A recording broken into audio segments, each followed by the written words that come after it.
அனைவருக்கும் காலை வணக்கம். ரொம்ப சந்தோஷம். ஒரு நல்ல தலைப்பு அப்படிங்கிறதுனா, இன்னைக்கு வந்து ஏப்ரல் 1ஆம் தேதி அப்படின்னு ஒரு பக்கம் ஃபவுண்டர் வருவாருன்னாரு. எங்க வந்தாருன்னு தெரியல.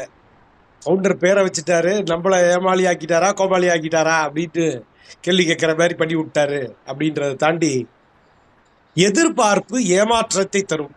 ஏமாற்றம் ஏமாளியாக உருவாகும். எந்த விஷயத்த நம்ம எதிர்பார்க்கிறோமோ, எதிர்பார்க்கும் போது தான் அங்க ஏமாளி. ஐயா, கல்யாணம் ஆனாலே போதுமியா, குழந்தை பிறந்தாலே போதுமியா, அது எந்த குழந்தையா இருந்தா என்னய்யா, நான் பேச வேண்டான்னு இருந்தேன், ரமேஷ் சார் பேச வச்சுட்டாரு.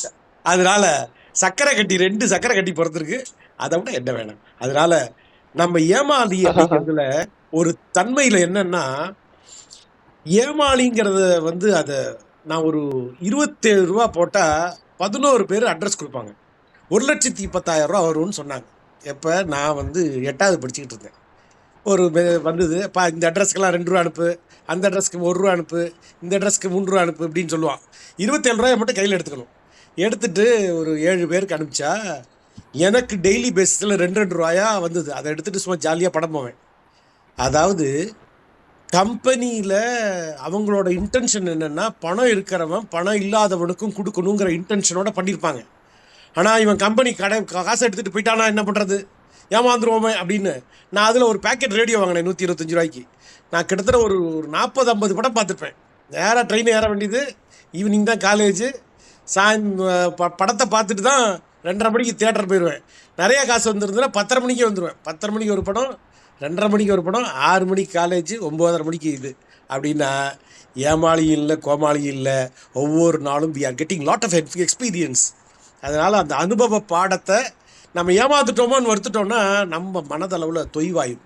அதனால் நம்ம நொந்த விஷயங்கள், நான் எதிர்பார்த்தது நடக்கலையேங்கிறத விட, நான் நடக்கிறதுக்கு என்னெல்லாம் செய்யணுமோ அது கட்டாயம் நடக்குங்கிற தன்மையோடு நம்ம ட்ராவல் ஆகணுங்கிறதும் வரும் நாட்களில் பேசுவோம்.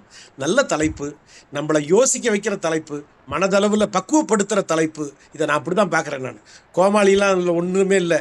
நம்ம சில விஷயங்கள் நமக்கு கிடைக்காத ஒன்று மற்றவர்களுக்கு கிடைக்கிறதுக்கு என்ன பண்ணுவோங்கிறத தன்மையை, ஃபுல்ஃபில்மெண்ட், மனதளவுலையும் சரி, உடல் அளவுலையும் சரி, பீப்புளை ஹேண்டில் பண்ணுறதுலையும் சரி, டெசிஷன் மேக்கிங்லேயும் சரி, நிறைய தாட் இருக்குது அதுக்குள்ளே அவ்வளோ முடிவெடுக்கும் தன்மை வந்து சில விஷயத்தை நம்ம அவர் தப்பாக முடிவெடுத்ததுனால நம்மளோட விஷயம் நடக்காமல் போயிடுது. அதனால் முடிவெடுக்கிற தன்மை எல்லாத்தையும் அந்த டுகெதர்னஸ் புரிஞ்சுக்கிட்டோம் அப்படின்னா நம்ம நடக்க போகிற மே மாதம் திருச்சியில் நடக்கக்கூடிய தன்மைக்கு நிறைய பயிற்சியெல்லாம் போட்டிருக்கோம். நிறையா ப்ரோக்ராம்லாம் நடந்திருக்கு. நேற்றுக்கு நான் வரணும்னு பார்த்தேன், மீட்டிங் வர முடியல. இது ஏமாந்துட்டோமா, கோமாளித்தனமா? இல்லை, somebody is planning for it, but we are planning to attend it. அந்த கிளாரிட்டியோட ட்ராவல் ஆனோன்னா யார் எதுக்காக என்ன பண்ணுறாங்கங்கிற கிளாரிட்டியோட ஒருத்தருக்கு ஒருத்தர் we will become a contributor. It's not necessary to worry about that. We enjoy that experience. Thanks a lot. நன்றி.